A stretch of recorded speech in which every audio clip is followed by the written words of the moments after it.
आंसू भी गिर जाते हैं, खड़े होकर इकरार भी कर लेते हैं,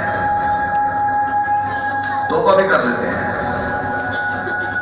उस वक्त सोच महदूद होती है और समझते नहीं कि मैं तौबा के लिए आगे जा रहा हूं या जा रही हूं।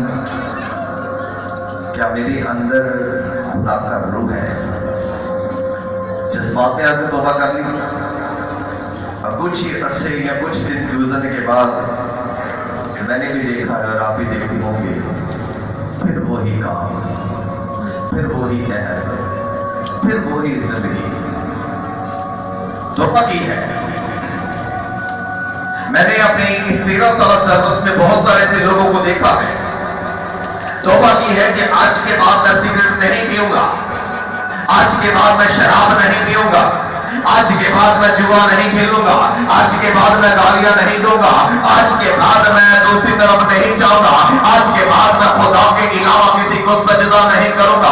और मैंने अपनी इन आंखों से बहुत सारे ऐसे लोगों को देखा है कि तौबा तो की और कुछ ही अरसे के बाद वो सिगरेट भी पीते हैं, कुछ ही अरसे के बाद शराब नोशी भी करते हैं, गालियां भी देते हैं और फिर वो जो काम छोड़ देते हैं उसे बड़ी शिद्दत के साथ करते हैं। और इसलिए इब्रानियों के खत के 6 बाब की 6 आयत में लिखा है, अगर वो बरकता हो जाए तो उन्हें तौबा के लिए फिर नया बनाना नामुमकिन है, इसलिए कि वो खुदा के बेटे को अपनी तरफ से दोबारा मसलूब करके एलानिया जलील करते हैं। और ये बाइबल मुकद्दस के अंदर लिखा है कि अगर तौबा की कि मैं सिगरेट नहीं पीऊंगा और फिर सिगरेट पीना शुरू कर दिया तो वो शख्स दर हकीकत एलानिया तौर पर खुदा के बेटे को जलील करता है और दोबारा मसलूब करता है। और ऐसा शख्स ना तो मसीही कहलाने के काबिल है, ऐसा शख्स ना तो मसीहियत की बात चाहत में और ना ही उसकी हजूरी में जाने के काबिल है, क्योंकि वो एलानिया खुदावंद खुदा को जो है जलील करता है।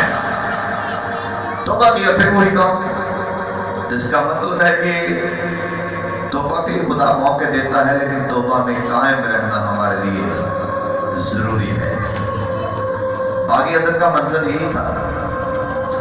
अगर खुदा ने आदम से पूछा था कि तूने फल क्यों खाया, तो आदम क्या था, खुदा माफ करना मुझसे, लेकिन ऐसा नहीं हुआ।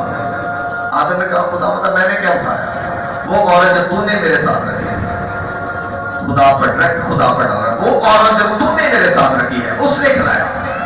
हवा से पूछा तूने ये क्यों किया, वो कहती मुझे सांप ने माने ही तौबा नहीं की। अगर तौबा करते तो हालात शायद मुख्तलिफ होते, रहम हो जाता। तौबा नहीं की, हवा भी नहीं मानी, आदम भी नहीं माना, तो फिर खुदा ने कहा आओ मेरी अदालत में, मैं तुम्हें बताता हूं। हमारा हाल भी ऐसे ही, मान जाए तो अच्छी बात, अगर नहीं मानते तो वो अपनी अदालत में खड़ा करेगा, फिर वहां पर तो फिर हम वो कर नहीं सकते, वहां पर इकरार करना होगा, लेकिन वो इकरार भी फायदा होगा। तो इसलिए आज खुदा मौका देता है। मुकाशफा की किताब में लिखा है कि जिसके कान हो वो सुने कि रूह कलीसियाओं से क्या फरमाता है, जिसके कान हो वो सुने रूह कलीसियाओं से क्या फरमाता है। और यहाँ पर हम सबके कान है और यहाँ पर हम सब अपने कानों से सुनते हैं। और इसलिए मुकाशफा की किताब में खुदा का रूह कहता है कि जिसके कान हो वो सुने रूह कलीसियाओं से क्या फरमाता है। मगर मुझको तो उसकी शिकायत है कि तूने अपनी पहली सी मोहब्बत छोड़ दी है, बस ख्याल करके तो कहां से गिरा है। और तौबा करके पहले की तरह काम कर, अगर तो तौबा ना करेगा तो मैं तेरे पास आकर तेरे चिरागदान को उसकी जगह पर से हटा दूंगा। तौबा कर, ख्याल कर कहां से गिरा है। तो अगर तो तौबा नहीं करेगा तो मैं तेरे पास आऊंगा, तेरे चिरागदान को हटा दूंगा। इसलिए आज हमें भी ज़मीन की तरह खुदा ने मौका दे दिया है कि हम तौबा करें, हम अपने स्वरों को झुका सकते हैं।